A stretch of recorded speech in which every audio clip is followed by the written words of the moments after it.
What if... What if we could get... What if we can... If I could figure this out. just a little more realistic. Yeah, okay, If what if- This doesn't work. What if we try to optimize the assets first? If we combine VR and immersive theater, we could... What if time slice the both simulation? If we could just shave 1 millisecond, it would make Just, if I could visualize the What if we could character. get the details so crisp?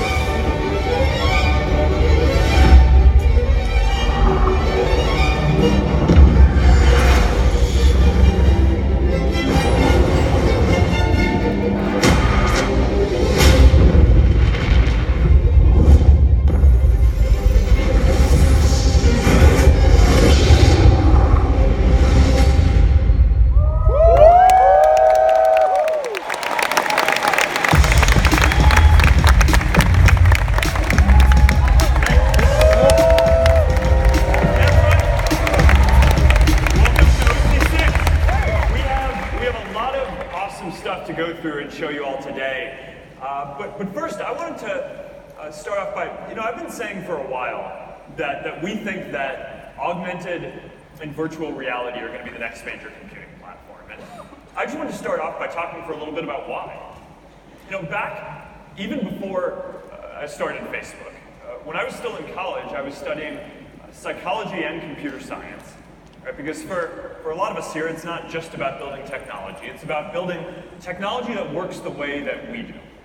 And the first thing that you learn in Psychology 101 is you go through the anatomy of the brain, and you start learning just how much our brains are involved and how most of them is really about connecting and communicating with other people. And so we have the language centers that almost no other animal has.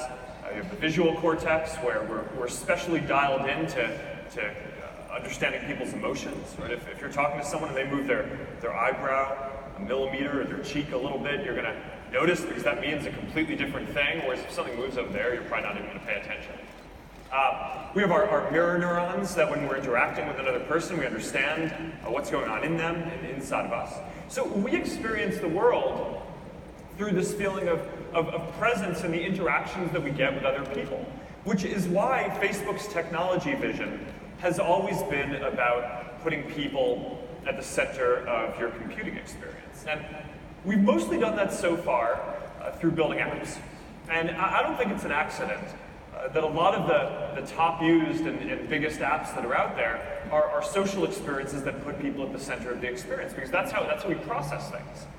But there's only so much that you can do with apps, right? Without also shaping and improving the underlying platform. And I find it shocking that we're here in 2019 and our phones and our computers are still organized around apps and tasks and not people and the things that we're actually there present with.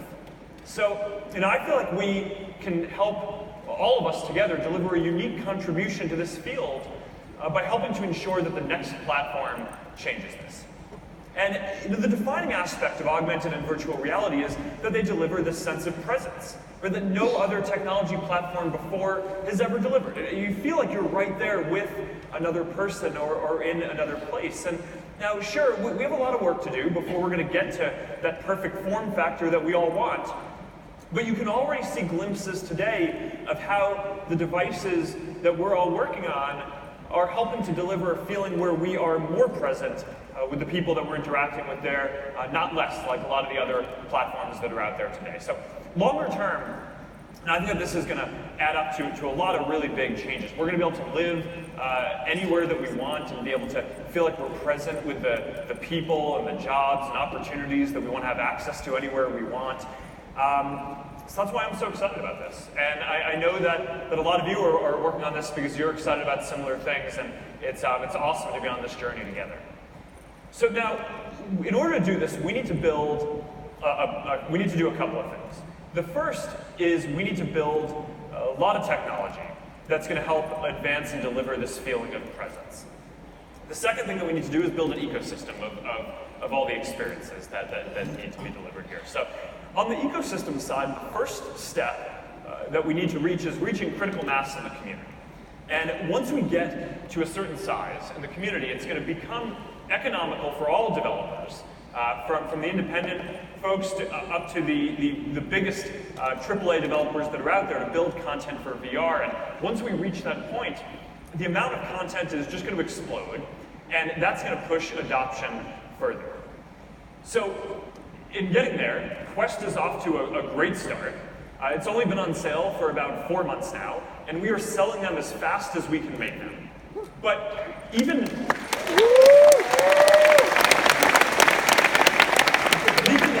more importantly, though, is that retention is good.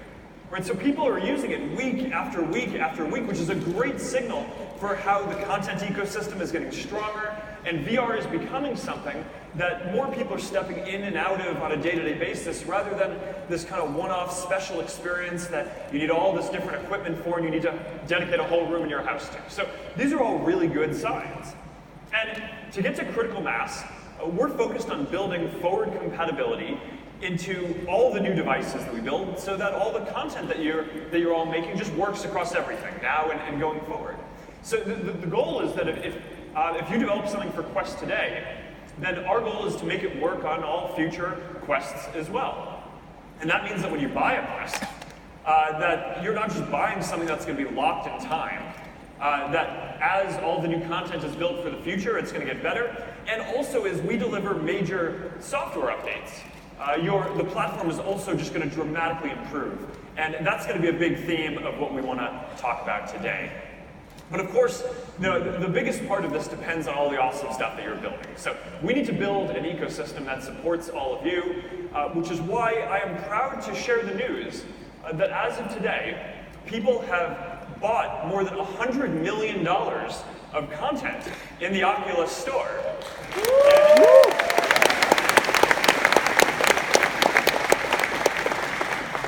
And since Quest came out just several months ago, more than 20% of that is from Quest already and growing really quickly. So I just want to take a moment at the start of this conference to thank all of you who are really the ones who are pushing this ecosystem and community forward. So thank you, guys.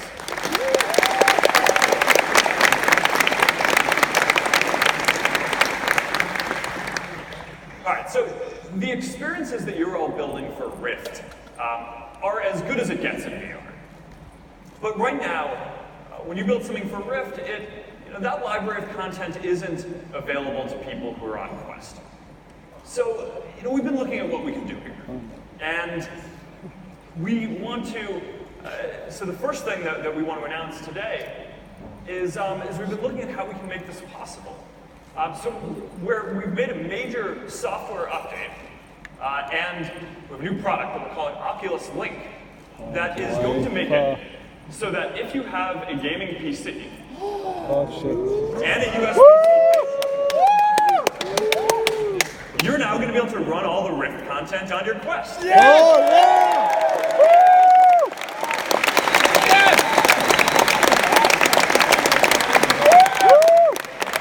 That's amazing.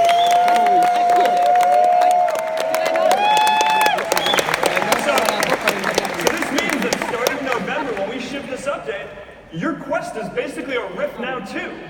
Holy shit. Holy shit. Yeah, this is going to work with most USB-C cables that are out there.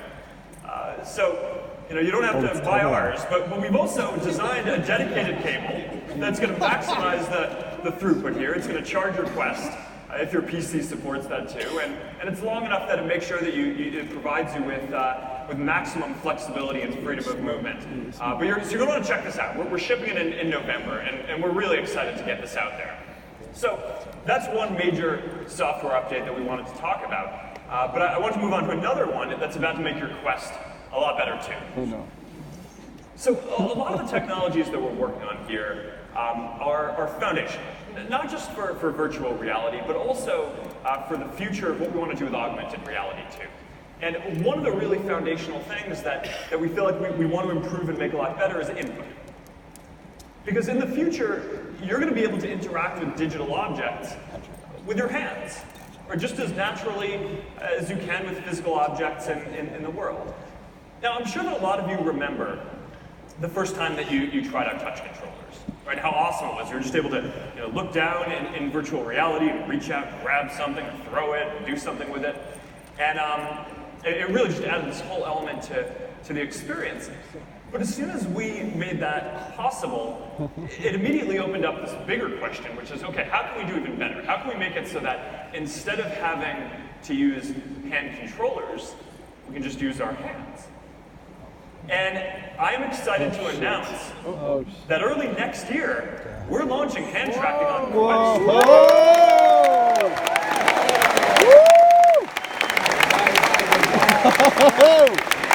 All right, want to see it? Let's check this out.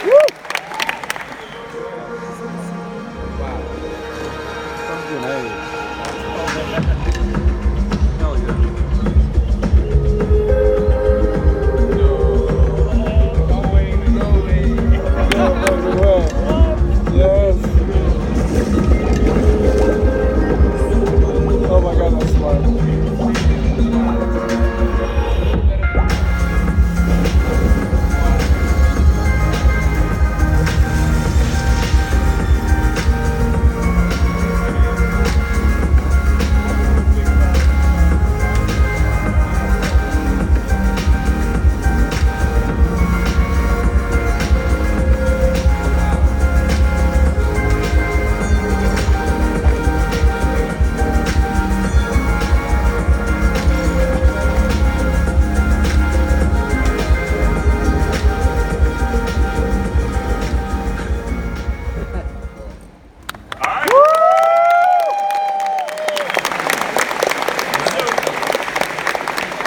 So this means no controllers, no buttons, no straps, no external sensors, just full range of motion in your hands. And even if you've spent a lot of time in VR and you've spent a lot of time with touch controllers, I think that the first time that you get a chance to experience this and you just wiggle your fingers and you see that full range of motion in your hands, it takes the experience to a whole new level. And you're going to get a chance to try this out on the demo floor after the keynote today. So,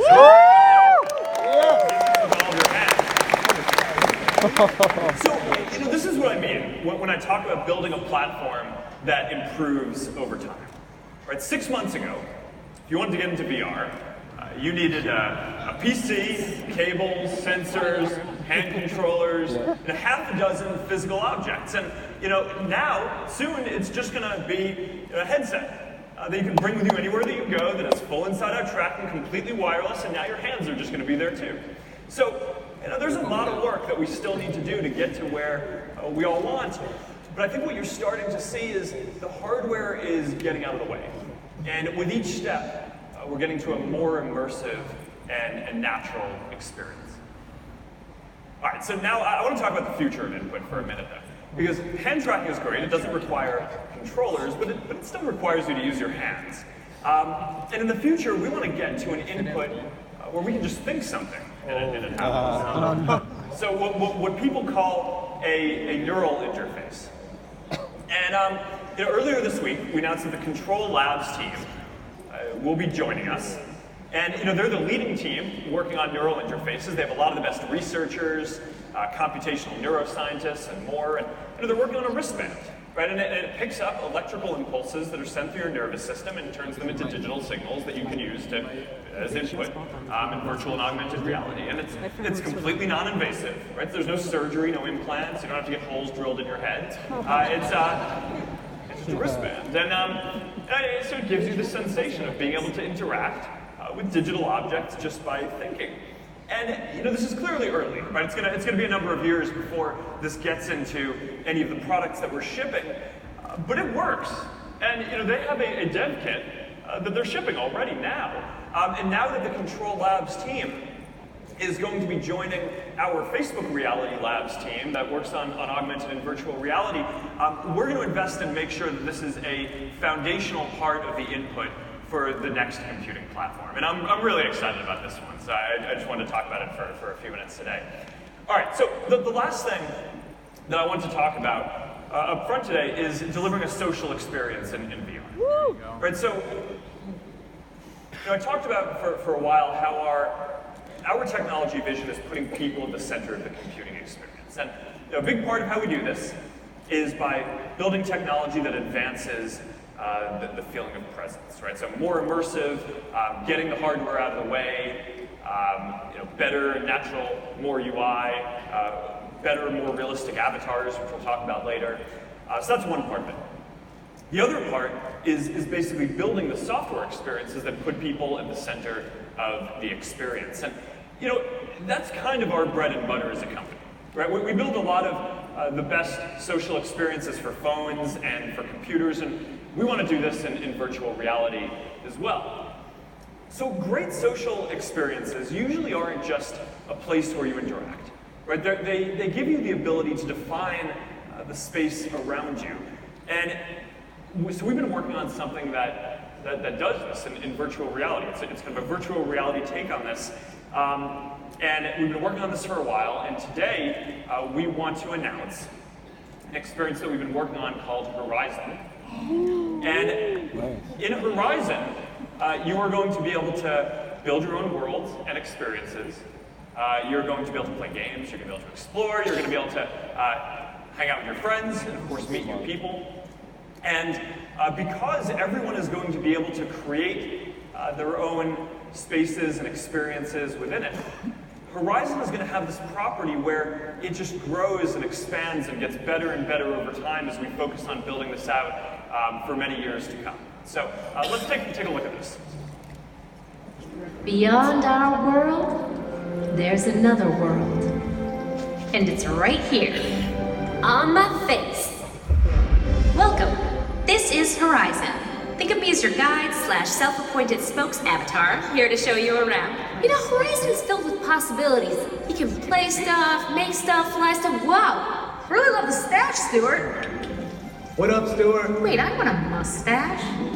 Horizon isn't about rules or limits or pants or people telling you not to fly an airplane while drinking your fresh ground, fair trade, French press morning coffee through a curly straw. Isn't that right, Debbie? It's about getting out there, trying new things, making your mark, making friends with an Australian named Mark. Well, actually, I'm from New Zealand. Yeah. And you can even build a world of your own, like laser tag moon landing.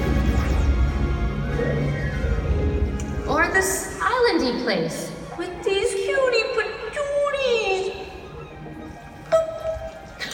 In Horizon, the world is your lobster. Isn't it oyster? That too. So come, join us. A never-ending, ever-changing world beyond your world is waiting! Debbie gets it!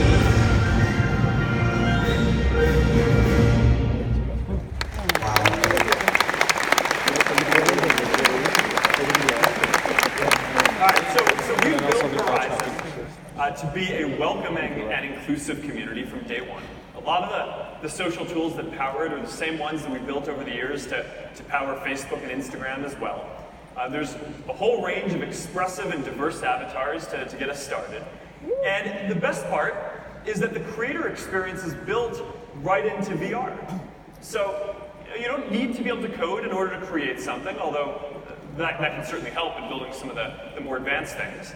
You don't need to take off your headset in order to make something. You can make some really neat stuff in just a couple of hours if you want, and then invite your friends in and have experiences and hang out with them right there. So this is early, but this is another step towards building the kind of social infrastructure that we believe is going to be important in the future. So you should be able to hang out with your friends, join groups, create events, share ideas in VR just like you can online. And of course, now you're going to be able to do it with that added feeling of presence, like you're right there with the people who you're talking about, that no other technology platform that has existed before delivers. So we are launching this next year. We're putting the finishing touches on it now, and I'm looking forward to seeing what you all do with it. So.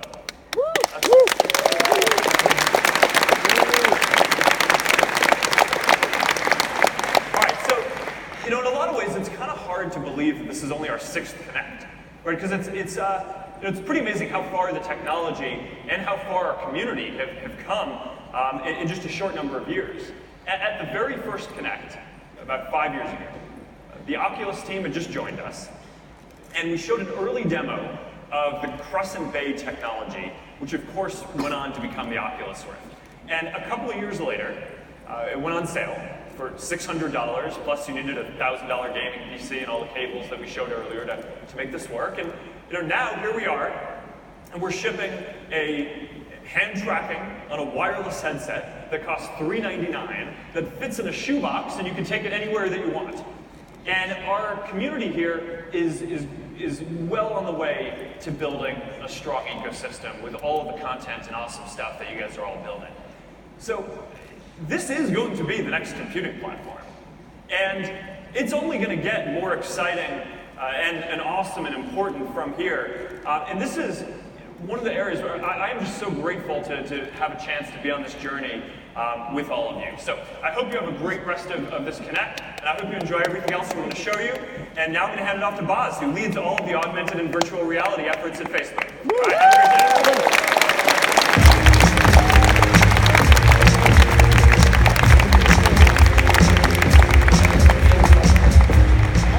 Now we know what makes virtual reality powerful. It lets you suspend physics. There are things you can do in the headset that you can accomplish no other way. You see this power in games, in media, in business, but Facebook's ambitions are far greater than that. We are building a future that allows you to defy distance. Because we know that physical distance can translate into emotional distance. And we ask, what is it that allows people to feel close to each other? 3 social psychologists took on that question and produced the Relationship Closeness Inventory, which suggests that there are 3 dimensions to closeness. First is the frequency of your interactions, just how often you interact with somebody. Then there's the diversity of your interactions, how many different types of things you do together. And then finally, there's the strength of your interactions, which is how much does someone influence your decisions. Every single one of these dimensions is easier if you're physically near someone. But we have demands on our lives that sometimes separate us from a few miles, and sometimes they separate us by continents. And VR could be the tool that erases those miles. Let's start with frequency. It's pretty straightforward. If you're not physically near someone, it is harder to connect with them very often. And it's easy to see how VR could help. You could both teleport to the same place as often as you like, no matter where you are in the physical world. And the same things that prevent you from being physically together also limit the range of activities you can engage in together. Phone calls and text messaging are great. There's not a lot of variety in interaction there. Meanwhile, in virtual reality, you can have a much greater diversity of experiences than you could have even if you were physically together. Our library already has more than 1,000 different experiences people can engage in, right? Because of all of you, people can have fun together no matter where they are in the world. They can create art, they can defeat enemies. You know, my personal favorite, they can dance. World's smallest dance, just there, you saw it. So the final area of relationship closeness is strength. And I have moments in my life with people that I care about where just being physically present with them is enough. That kind of relationship is hard to sustain over distance. With VR, this kind of intimacy doesn't have to be bound by time zone. You know, while we can maybe just glimpse it today, I'm convinced that in the future, this kind of profound presence with the people we care the most about should be possible in VR. So overall, I would say, while we get a sense of human closeness in VR today, we don't experience it nearly often enough, and it's just a glimmer of what it should be. So let's talk about the work it's going to take to get there. So when it comes to frequency, this is actually pretty straightforward. We just need more people to have access to VR. And we're working on that. We're building better VR headsets. And we're already working on headsets that have better displays, better optics, better compute, all to make it more comfortable and more immersive and more inviting for people to get a headset and put it on. We also continue to give people more reasons to put the headset on, and that gets towards the diversity. You know, we have some amazing titles in our catalog, and more to come, but our categories are still far too narrow. And then when it comes to strength, we have to continue to pursue our vision of presence. Actually, getting hands in the headset is a pretty good first step. Our avatars continue to make progress, but they're still not nearly expressive enough. And these are all just the building blocks we need to make VR a tool to enable greater human connection. When I think about the future we're building towards, I think a little bit about the relationship I have with my dad. Now, I'm a big Warriors fan, and I'm only a Warriors fan or even a basketball fan because of how much I enjoy watching games with my father, who is reliably wearing a tie-dye shirt. Now, VR makes it possible for my dad to invite me over to watch a game. You know, to teleport into his living room and sit together on his couch, just like we've always done.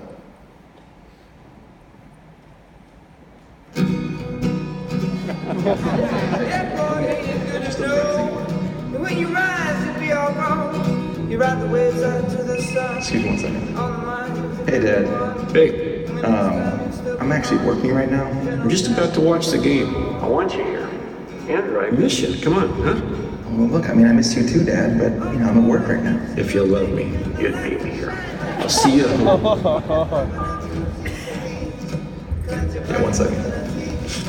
Give you what you give to me, but twice your weight in luxury. Found a nice place in Tulsa. You know, you really can't miss the Warriors. Clay's like an artist. He is a Picasso. He's better than Picasso. Man, you know better than to get me started on Clay, because I will talk all day about that artistry. Can you get beers here? You know, like an IPA or something? We're still a couple years away from having beers in the headsets, Dad.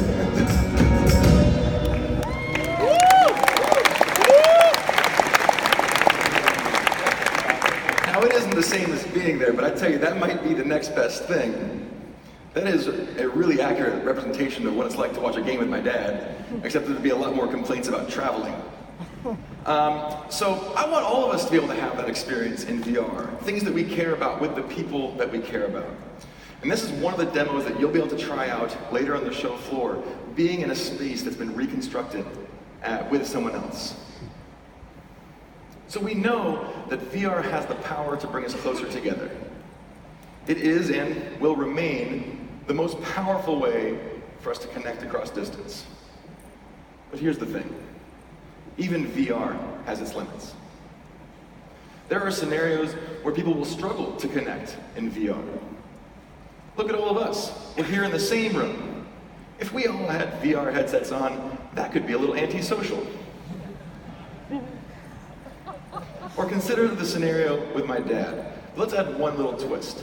Let's say my friend has joined me and wants to watch the Warriors game with us, but he's physically sitting right next to me. Well, it's true, he could put a headset on and join us in VR, but then we're sacrificing the richness of actually being together, and that doesn't feel great. So we ask ourselves, what can a technology like augmented reality do to help us feel closer? Today, our interactions with our phones split our attention. We cannot look at our phones without looking away from the world around us. But augmented reality could make it possible to connect with the people who are near us and far from us at the same time. And through AR, there will be an infinite, diverse expanse of things for people to do and to see, synchronous shared experiences that can deepen relationships. AR will also let you connect with people no matter where they are, even if you're walking down the street, something that's very, very hard to do in virtual reality. To get to this future, we are building AR glasses.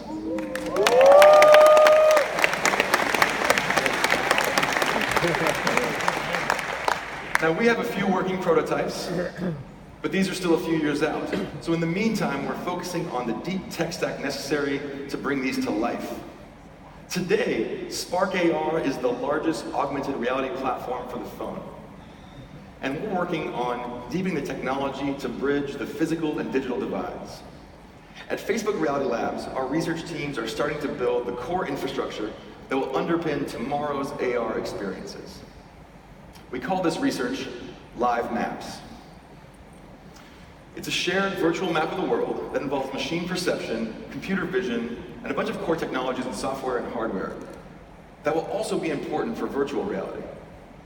Now, what does this research look like? Imagine the same reconstruction I did with my dad, where we were sitting in a room together, but this time at planet scale. Rather than reconstructing your surroundings in real time, the glasses are going to tap into pre-existing 3D maps of the space. Avatars come into play here too. With a 3D space, avatars could teleport anywhere in the world. You'll also be able to search and share information about the real world just as easily as you can the online world today. And a powerful assistant can bring you information that you need in an instant. At its core, technology like this and on this scale will rely on crowdsourced information captured by connected devices. Here's a closer look. The world around us is constantly in motion. We need a new kind of map to help navigate this ever-changing landscape. A map like this is about more than just moving through the physical world. It's about enhancing the way we interact with each other and our surroundings. The vision of our Live Maps research is to bridge the physical and virtual divide to bring people closer together. To achieve this, Live Maps uses machine perception to construct multi-layer representations of the world, showing where you are in space, recognizing what things look like, and understanding the intrinsic meaning of objects.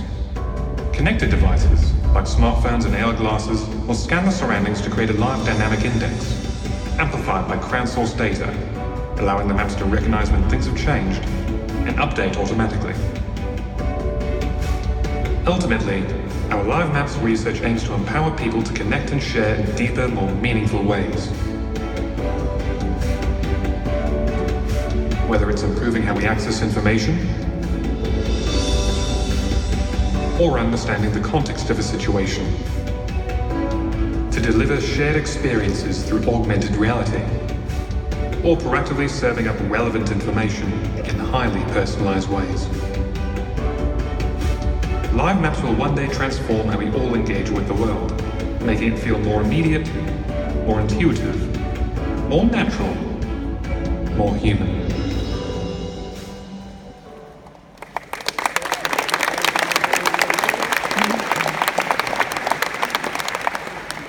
With Live Maps research, we're exploring today how the world will be experienced tomorrow.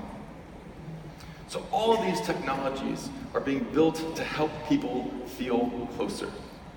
We're building new VR headsets, we're building immersive experiences, we're building AR glasses, all to enable more frequent, more diverse, and stronger connections, to enable closeness.